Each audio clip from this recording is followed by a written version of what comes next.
Assalamualaikum warahmatullahi wabarakatuh. Bertemu lagi dengan Bu Ella. Kali ini kita akan membahas tentang taksiran bilangan. Ada yang sudah pernah mendengar taksiran itu apa? Ya, taksiran adalah perkiraan atau kira-kira.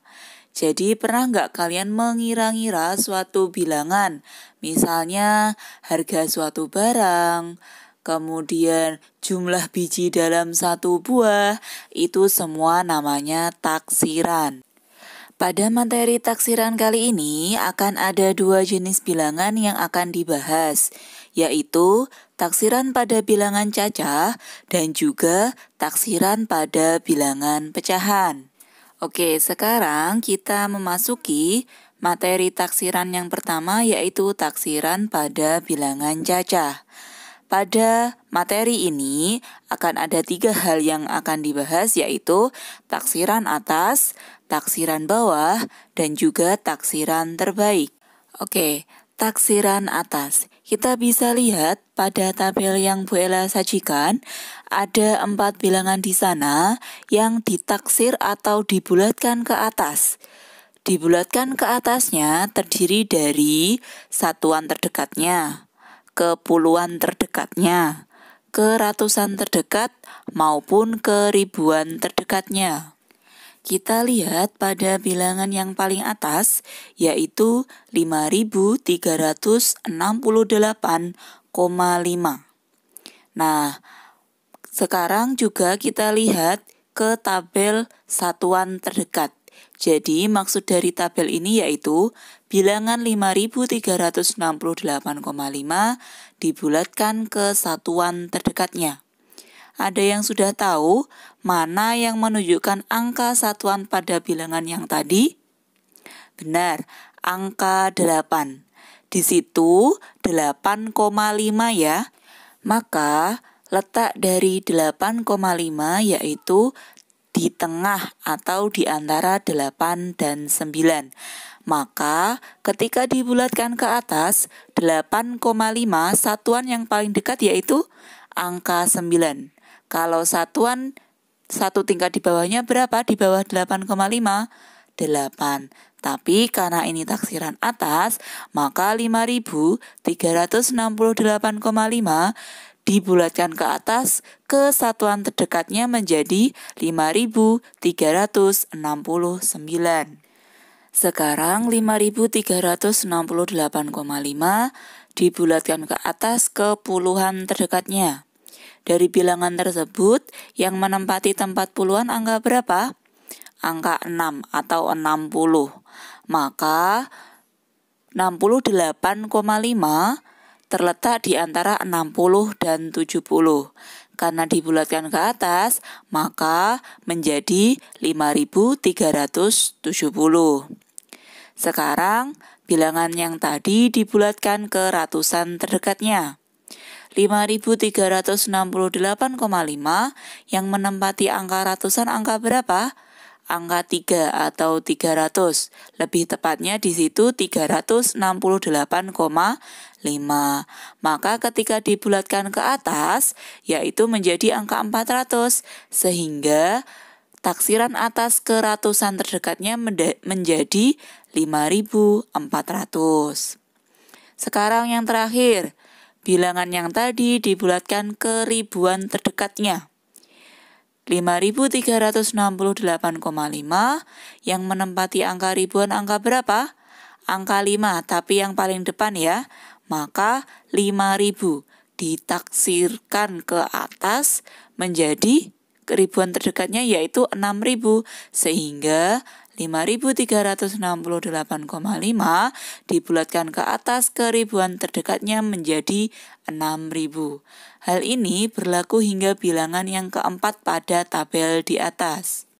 Setelah kalian mempelajari angka pada tabel taksiran atas yang tadi, maka guna taksiran atas ini mempermudah kalian ketika menghitung, ketika kalian tidak memiliki alat tulis atau alat hitung yang cukup. Dapat dilihat pada contoh, di situ ada beberapa angka dalam beberapa operasi. Ada perkalian, ada penjumlahan, pembagian, dan pengurangan. Dalam taksiran tidak ada aturan khusus. Kalian harus membulatkan ke puluhan terdekat, ratusan terdekat, atau ribuan terdekat. Hanya intinya dibulatkan ke angka di atasnya, jadi bukan angka di bawahnya tapi angka di atasnya. Seperti angka 12 dibulatkan menjadi 20, 18 juga dibulatkan menjadi 20. Kemudian contoh soal yang kedua, 57 dibulatkan ke puluhan terdekat menjadi 60, tapi 147 tidak dibulatkan ke puluhan terdekat, melainkan ke ratusan terdekat menjadi 200. Itu tidak ada yang salah karena ini taksiran, asalkan angka yang kalian taksirkan itu satu tingkat atau satu nilai di atas dari angka yang sebenarnya. Setelah memahami taksiran atas, sekarang kita akan membahas taksiran bawah. Bu Ella tunjukkan pada tabel, di situ ada beberapa kolom yang rumpang. Kita akan isi bersama dan ada yang kalian isi sebagai latihan di rumah. Kita langsung melihat ke angka yang paling atas ya, 5.368,5. Untuk taksiran bawah ke satuan terdekat di situ sudah terisi menjadi 5.368. Kemudian kita coba isi bersama ke puluhan terdekatnya. Menjadi berapa kira-kira? Benar, menjadi 5.360. Ratusan terdekatnya sudah terisi yaitu 5.300. Kemudian ke ribuan terdekatnya tetap taksiran bawah menjadi 5.000 bukan 6.000 seperti taksiran atas sebelumnya. Pada contoh di bawah tabel itu pada buku kalian juga menampilkan fungsi dari taksiran bawah. Tidak ada aturan khusus karena jika taksiran bawah berarti kalian memperkirakan angka di bawah angka yang sebenarnya, entah ke satuan terdekat, puluhan terdekat, ratusan terdekat, maupun ribuan terdekat. Oke, bagian terakhir dari taksiran bilangan cacah yaitu taksiran terbaik. Di sini kita akan membandingkan taksiran atas dan taksiran bawah. Tetapi jika membandingkan ini maka kalian harus adil. Jika taksiran atasnya ke puluhan terdekat, maka taksiran bawahnya juga harus ke puluhan terdekat. Kemudian kalian menentukan kira-kira dari taksiran atas dan taksiran bawah mana angka yang paling mendekati dari bilangan tersebut. Bu Ella akan ambil contoh taksiran terbaik ke ratusan terdekat dari 4 angka ini. Kita coba angka yang utuh dulu. 5.368,5 dibulatkan ke atas ke ratusan terdekat. Jika taksiran atasnya 5.400 dan taksiran bawahnya 5.300, maka taksiran terbaiknya berapa? Di situ tertulis 5.400. Alasannya apa? Kalian lihat, di situ angka yang menempati ratusan yaitu 368,5. Kalau kalian sejajarkan angka-angka antara 300 sampai 400, maka angka yang berada tepat di antara kedua ratusan tersebut yaitu angka 350. Dan angka 368 sudah melewati angka 350, maka ratusan terdekat yang paling mendekati yaitu taksiran atas yaitu 5.400. Kita coba lagi yang rumpang ya. 7.568,8. Taksiran atas ke ratusan terdekatnya yaitu 7.600.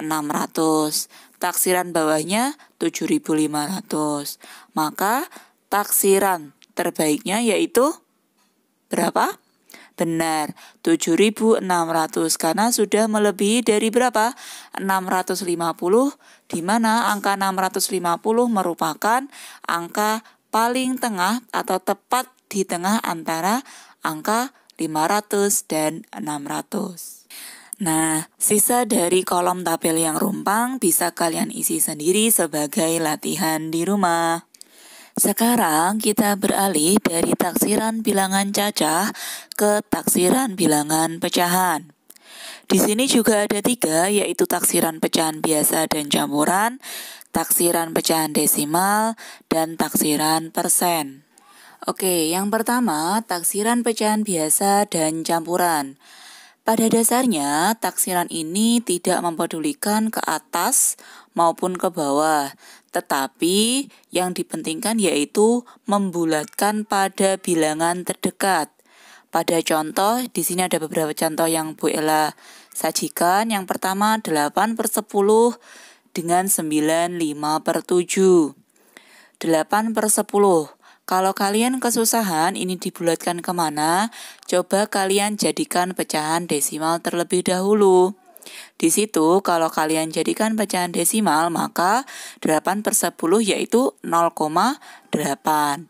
0,8 itu mendekati 1, maka pada contoh 8/10 dibulatkan menjadi angka 1. Kemudian 9/5/7. Sebenarnya 9/5/7 di situ ada 2 pilihan, yaitu dibulatkan ke angka 9 atau ke angka 10. Namun, 5/7 atau 5 bagian dari 7 bagian yang dibagi sama lebih dekat ke 7/7 atau 1 bagian utuhnya. Maka 9/5/7 lebih dekat ke angka 10 daripada angka 9.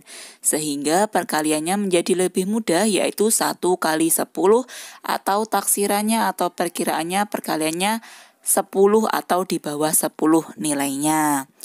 Sama juga dengan contoh yang lain seperti yang contoh ketiga, 5/4/5 dengan 3/2/7. Di situ juga sama, dibulatkan ke bilangan bulat terdekat, 5/4/5. Di situ ada 2 pilihan, dibulatkan ke angka 5 atau angka 6. Namun, ternyata angka tersebut lebih dekat ke angka 6 daripada angka 5. Kemudian angka 3/2/7. Di situ juga ada 2 pilihan, dibulatkan ke angka 3 atau angka 4. Namun karena 2/7 itu cukup kecil angkanya atau nilainya, jika kalian gambar 7 kotak atau 1 kotak dibagi menjadi 7 bagian yang sama, kalian arsir 2 bagiannya, maka lebih dekat ke angka yang kecil daripada angka besarnya, yaitu 7/7. Maka tidak dibulatkan ke angka 4 tetapi ke angka 3. Sama halnya dengan taksiran bilangan pecahan biasa atau campuran, dalam taksiran desimal, dari nilai desimal yang ada dibulatkan ke bilangan bulat terdekat. Seperti pada contoh, 16,8 dibulatkan menjadi 17. Kenapa? Karena 8, jadi batasan taksiran itu minimal 5. Kalau di atas angka 5, paling belakangnya itu dibulatkan ke atas. Kalau di bawahnya angka 5, maka dibulatkan ke bawah. Contoh lagi 2,4. Koma 4-nya, jadi 1 angka di belakang koma, itu kalian lihat apakah di bawah 5 atau di atas 5. Seperti 2,4 ternyata di bawah 5, maka dibulatkan ke bawah menjadi angka 2. Sehingga lebih mudah dikalikan, 17 kali 2 yaitu 34. 34 itu bukan jawaban hasil akhirnya, tapi itu perkiraan jawabannya sekitar angka 34 atau di bawahnya. Sama juga dengan contoh hingga yang terakhir, 32,4 dengan 5,5. Dibulatkan ke bilangan bulat terdekat. Sekarang ke taksiran bilangan pecahan yang terakhir, yaitu taksiran persen. Untuk taksiran persen ini, ada beberapa hal yang perlu diperhatikan. Dalam taksiran persen, ada 2 bilangan yang dapat dibulatkan ke atas ataupun ke bawah. Bisa persentasenya, 20%-nya, 30% atau mungkin 75%-nya, atau bisa juga bilangan pengalinya. Sebelum kita lanjut ke pembahasan selanjutnya, Biasanya taksiran ini dibuat ketika misalkan kalian ke tempat perbelanjaan, kemudian ada diskon atau potongan harga. Nah, di sana kalian memerlukan bagaimana kita berhitung tanpa ada alat tulis maupun alat berhitung yang lengkap. Nah, di situ kalian bisa menaksir harganya ataupun persentasenya. Seperti yang terlihat pada contoh, dari contoh A, 23% dari 195. Di situ 23% dibulatkan ke taksiran bawah atau bilangan di bawahnya yaitu 20%, sedangkan 195 dibulatkan ke atas sehingga menjadi angka 200. Jadi seperti yang Bu Ella katakan sebelumnya, misalkan itu nanti 26% itu bisa dibulatkan ke atas karena sudah lebih dari 5. Tapi karena 23% itu 3-nya di bawah 5, maka banyak orang atau banyak digunakan ke taksiran bawah. Itu penggunaan secara nyatanya. Untuk contoh selanjutnya hampir sama juga, jadi persentasenya ada yang dibulatkan ke atas, ada yang dibulatkan ke bawah, begitu juga dengan bilangan pengalinya. Untuk lebih memahami, kalian boleh mengerjakan beberapa latihan yang ada di buku tentang taksiran bilangan. Tidak perlu dikumpulkan. Semangat belajar. Terima kasih. Wassalamualaikum warahmatullahi wabarakatuh.